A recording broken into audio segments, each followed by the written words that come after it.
Welcome to the Great Detectives of Old Time Radio from Boise, Idaho. This is your host, Adam Graham. If you have a comment, email it to me.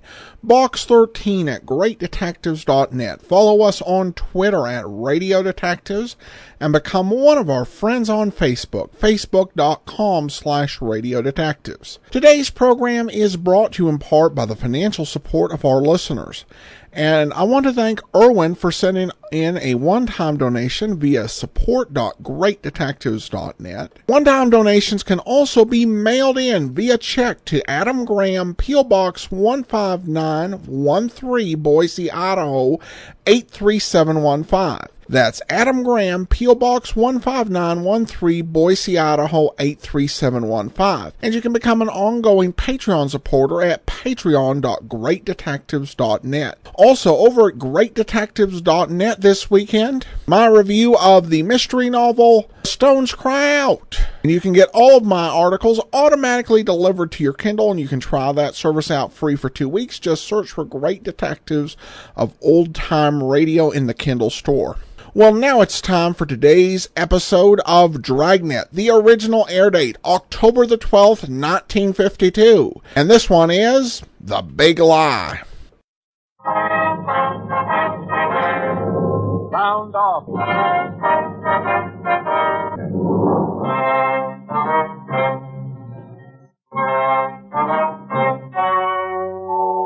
Ladies and gentlemen, the story you are about to hear is true. The names have been changed to protect the innocent.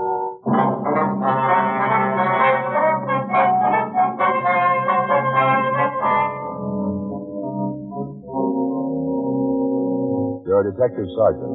You're assigned to homicide detail. You got a call that a man has been murdered. His killer is unknown. Your job? Get him.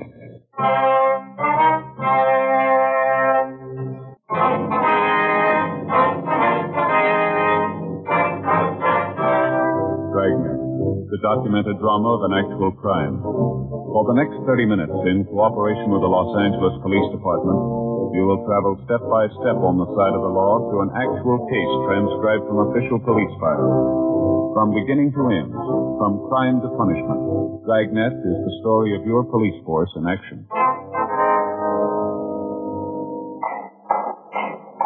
It was Saturday, May 12th. It was warm in Los Angeles. We were working the day watch out of homicide detail. My partner's Frank Smith. The boss is Captain Lorman. My name's Friday. It was 8:04 a.m. when I got to room 42. Homicide.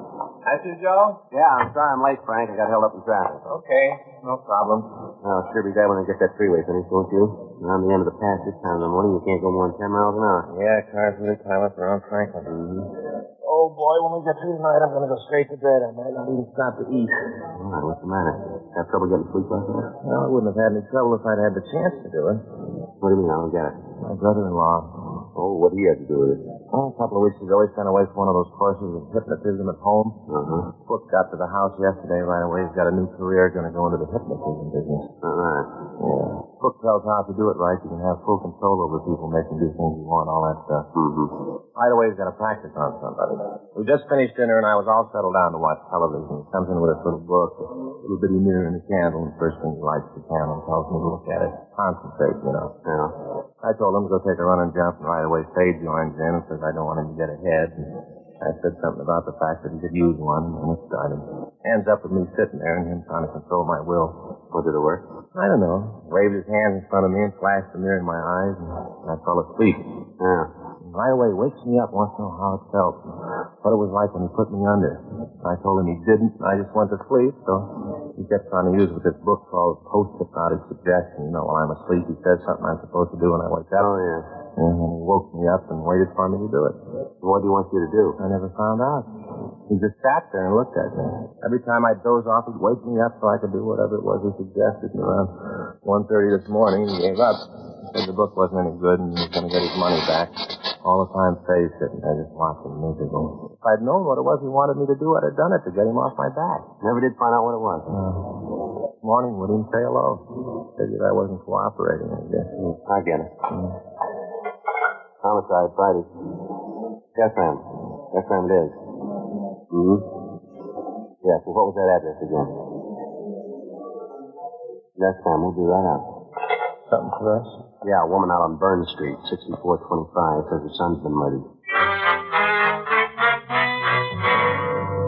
Frank and I drove out to the house. It was a typical residential neighborhood.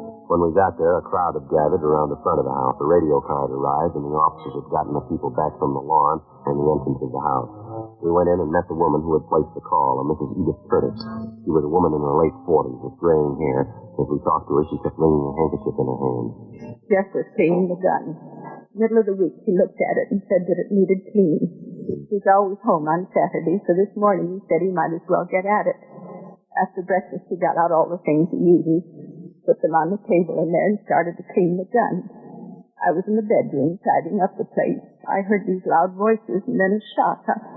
I went to the living room, and I saw this man standing there. As soon as he saw me, he turned around and ran for the door. I yelled at him, but he didn't stop. What'd you do then, ma'am? I went over to Jeff. He was just lying there, still and quiet. I could see where he'd been shot. I knew he was dead, and then I called you. Before you got here, the other men, the ones in the car, got here. But it was too late. Our boy was dead. Terrible. Just terrible. Yes, ma'am. I'll go see if my partner's finished with the call, Mrs. Curtis. Would you like us to call your family doctor? No. Very kind of you, but I'll be all right. This house has been full of tragedy. Last couple of years, nothing but sadness. I'm used to it. I guess the good Lord makes you used to it.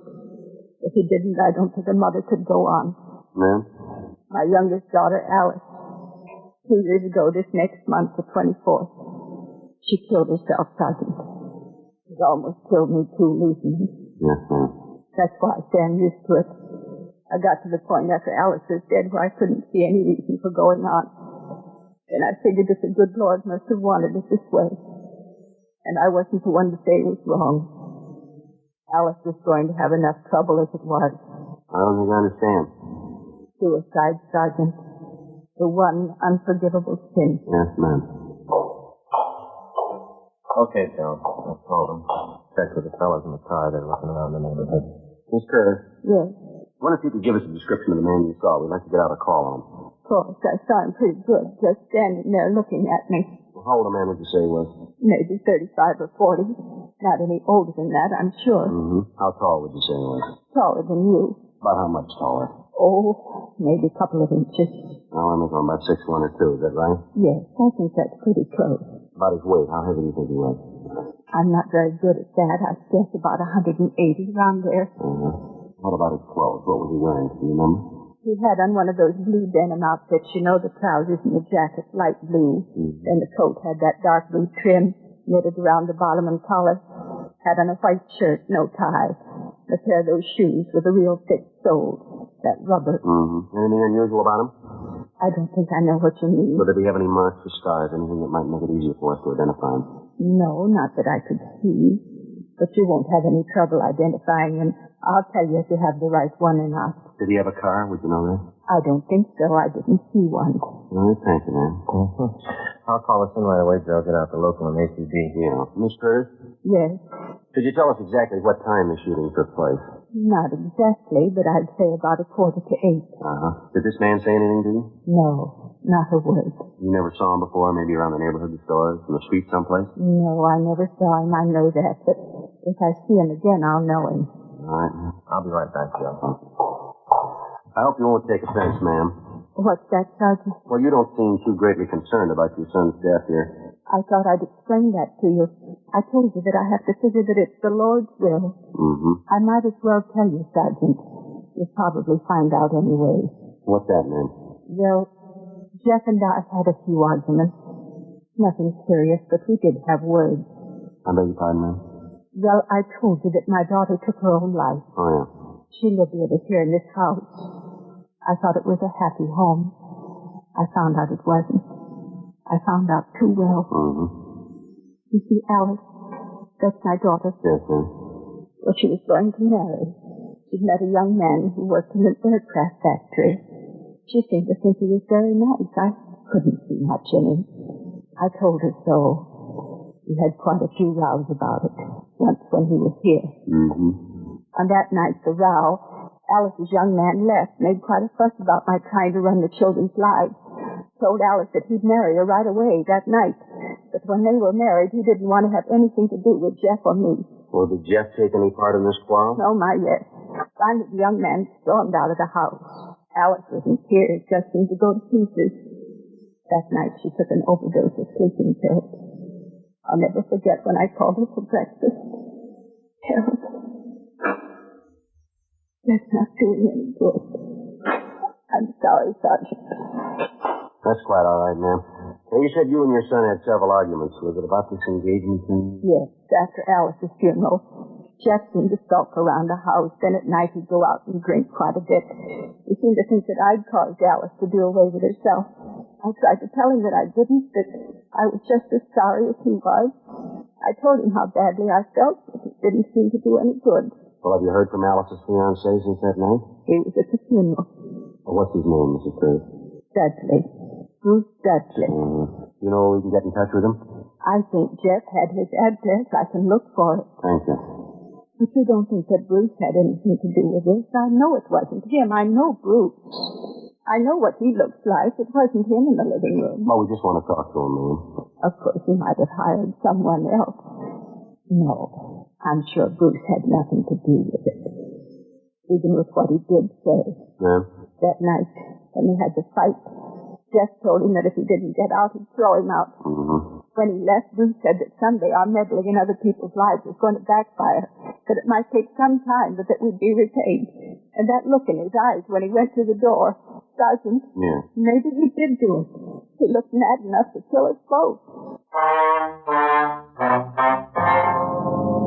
9:12 a.m. The coroner arrived and removed the body. The men from the crime lab crew went over the place. A complete set of pictures was taken before the body was removed. Blatant prints went over the rifle on the table and the cleaning apparatus. Frank and I noticed that the tablecloth on the living room table had been on the floor when we got to the house. Mrs. Curtis had told us that her son had grabbed it as he fell to the floor. We talked with the neighbors. One of them, a Mrs. Alvin Kemper, said that she had been watering the lawn between 7:30 and 8 a.m., but that she had seen no one enter or leave the Curtis house.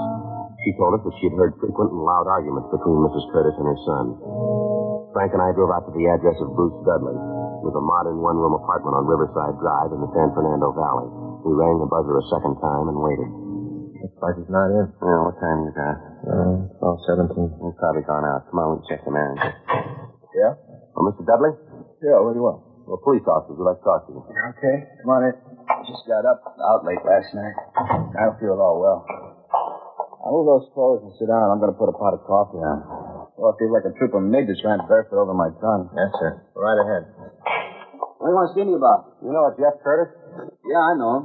Hey, what'd you say your names were? Well, my name's Friday. This is my partner, Frank Smith. You got any badge? Something to prove that you're cops? Yes, sir. Here's my ID.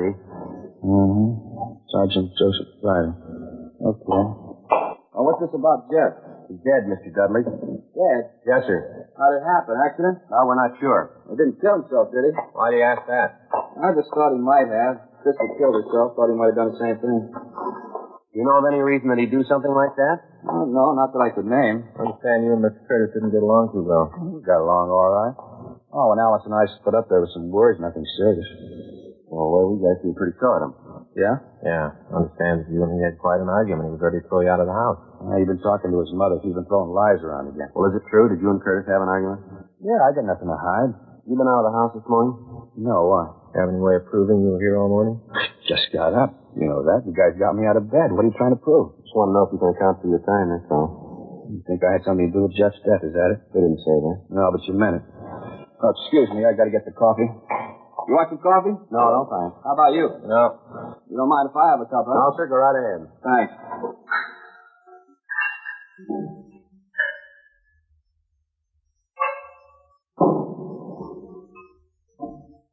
Let's face it. You guys really think I had anything to do with what happened to Jeff?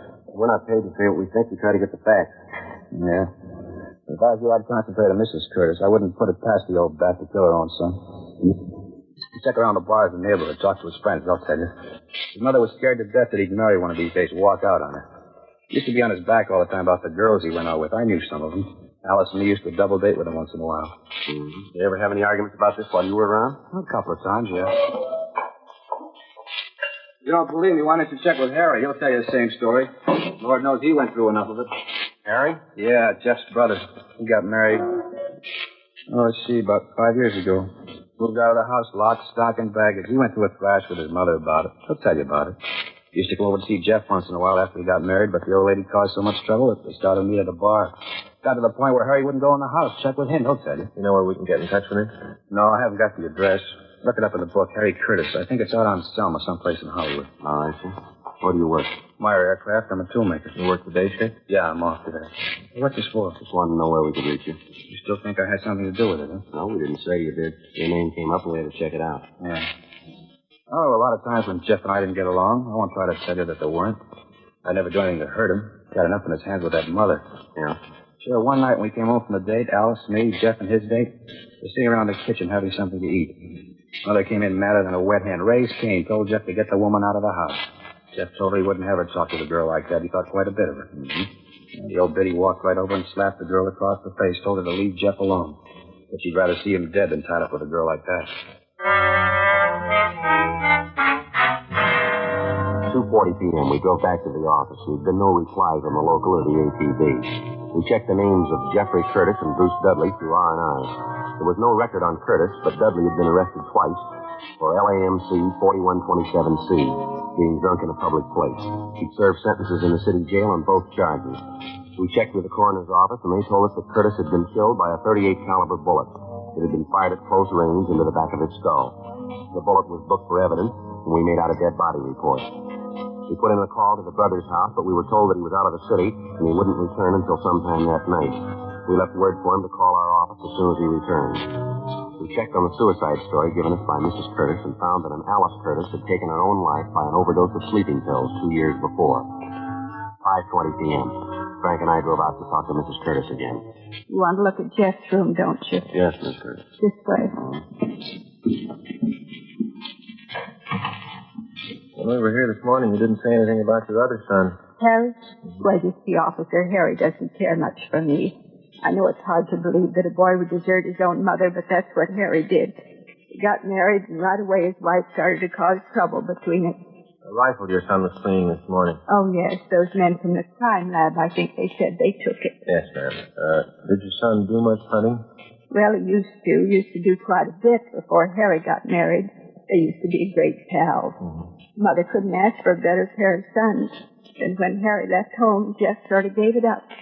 He cleaned a gun when he had to, but he didn't go after game anymore. Then, too, he was afraid to leave me alone at night. Ma'am? Well, we've had a lot of trouble with prowlers in the neighborhood. Had to call the police a couple of times. They didn't find anybody, though. Mm-hmm. These your son's clothes, ma'am? Yes. This man you saw this morning, did you notice if he had a gun? Yes, he did. It was a revolver.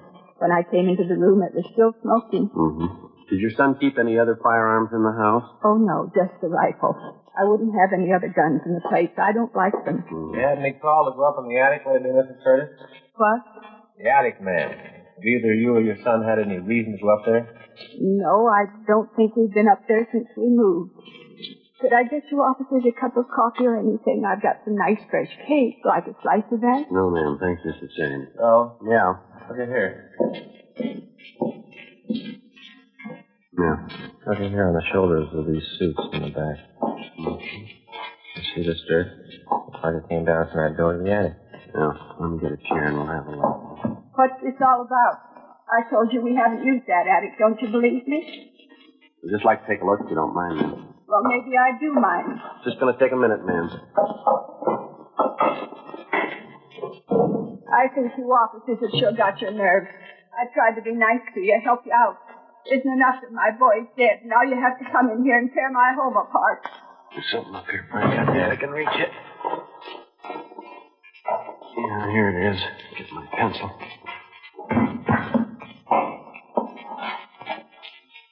You ever seen this, Mrs. Curtis? No. I haven't got any idea how that gun got there. Doesn't belong to us. What do you think, John? I don't know. 38 caliber.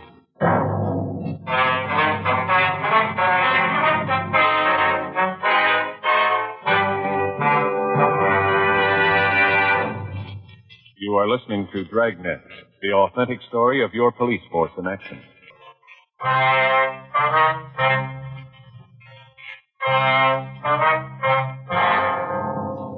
We took the gun back to the city hall. It was checked for fingerprints, but none were found. We checked with pawn shop records, but the gun had not been registered.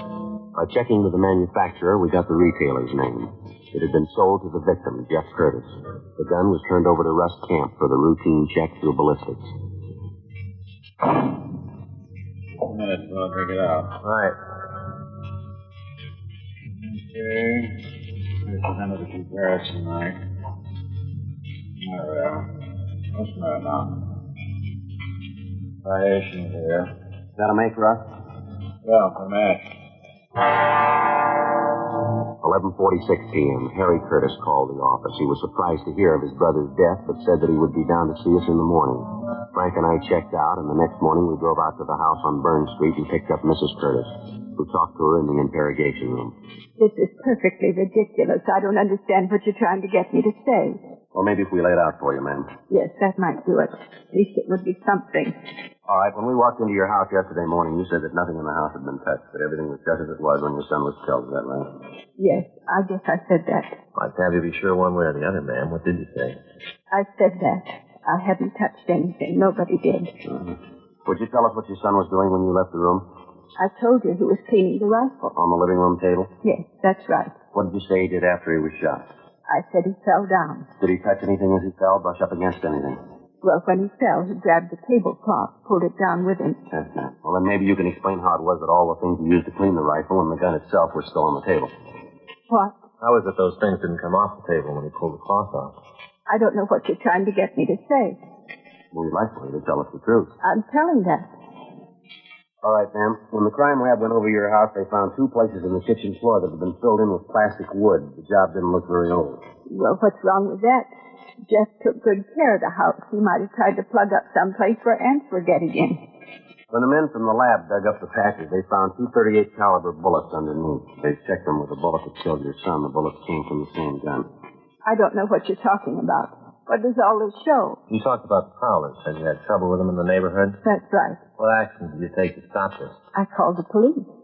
Had them come out and try to find the person who was causing the trouble. When did you call the police last? 3 weeks ago. We've checked the reports, ma'am. There's no record of anyone having called the police to check prowlers in that neighborhood for the past 6 months. Are you trying to make me out a liar? Is that what you're trying to do? We're trying to get the truth. Frank? Yeah, Joe. You want to check the office and see if Mr. Curtis is here yet? Yes, You brought my son here? Yes, ma'am. We've got to get the truth to this. Well, why did you have to get him involved in it? Well, as I said, ma'am, we're trying to find the facts. You don't believe what I've told you? Well, no, ma'am. You've made it a little difficult. How can you say that? Well, first you tell us that nothing was touched, yet the physical setup doesn't make that possible. You deny knowing anything about the gun when we find it, but we find 2 bullets that have been fired from the same gun embedded in the floor of the kitchen. She told us about prowlers in the neighborhood, but there's no police record of it. Your next-door neighbor says she was out in front of her house all morning, but she didn't see anyone enter or leave your house. We find the murder gun up in the attic. You told us you saw the killer leave the house with a gun. Your son died instantly. Now, can you tell us who put the gun there? No, ma'am. There's too much here that does the job. They got you into this, didn't they, Harry? Yes, Mother? They're trying to tell you that I killed Jeff. They want me to tell them that I killed my own boy. Tell them I wouldn't do a thing like that. Not my own boy. Afraid I can't, Mother. What do you mean you can't? The officers just told me about it. Well, who are you going to believe? The policeman or me? Your mother? You don't give me much choice. What? I love you, Mother. You gotta believe that. I know that whatever you did, you thought was right. I know you didn't mean to hurt Jeff. I know that. And you think I killed him, too? Don't you? Harry, give me an answer. You think I killed Jeff, don't you? Yes, Mother. Well, I did. I didn't think I meant to do it. I think I just wanted to frighten him. He was running around so much. Those tramps who were seeing terrible women. I had to keep him home. I had to keep him with me. He was all I had. I'm not young anymore, Harry. You went away, then Alice. Jeff was all I had. I didn't want him to leave, and he was going to. We had an argument. He was cleaning the gun. I got the revolver. That way I knew that I'd always have him with me, that he wouldn't leave. I pulled the trigger, and I knew what I'd done. But Jeff was gone, too. I didn't know what I was doing. I didn't know. You've got to believe that, officer. Yes, ma'am. Do you believe me? That I just wanted my boy. I wanted to keep him. That's all any mother wants. I tried to keep my boy. Well, maybe that's what was wrong. What do you mean? You tried too hard.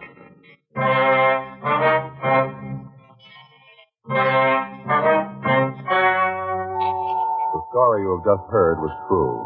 The names were changed to protect the innocent. On September 4th, trial was held in Department 87, Superior Court of the State of California, in and for the County of Los Angeles. In a moment, the results of that trial.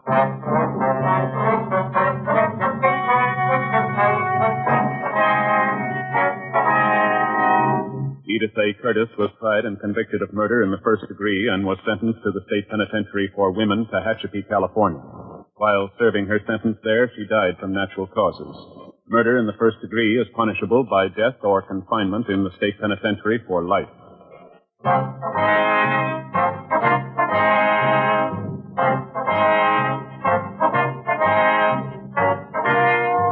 You have just heard Dragnet, a series of authentic cases from official files. Technical advice comes from the Office of Chief of Police W.H. Parker, Los Angeles Police Department.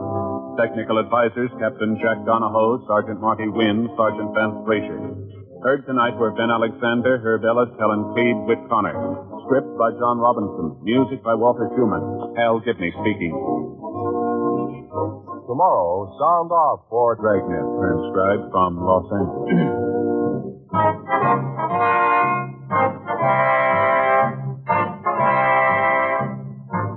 This is NBC, the national broadcasting company.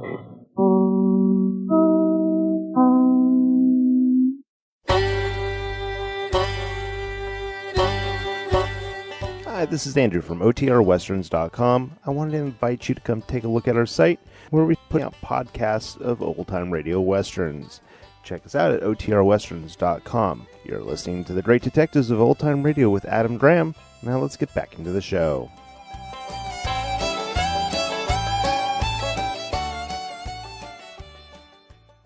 Welcome back. Yet another one of those stories, which at its core is about Friday Ann Smith having to work through the wreckage of some very dysfunctional people. Also, it's nice to see Frank Smith catch the clue that really unlocked the whole case. Alright, well now on to listener comments and feedback. And we start with Carrie, who wrote in regarding the Cloud 9 episode.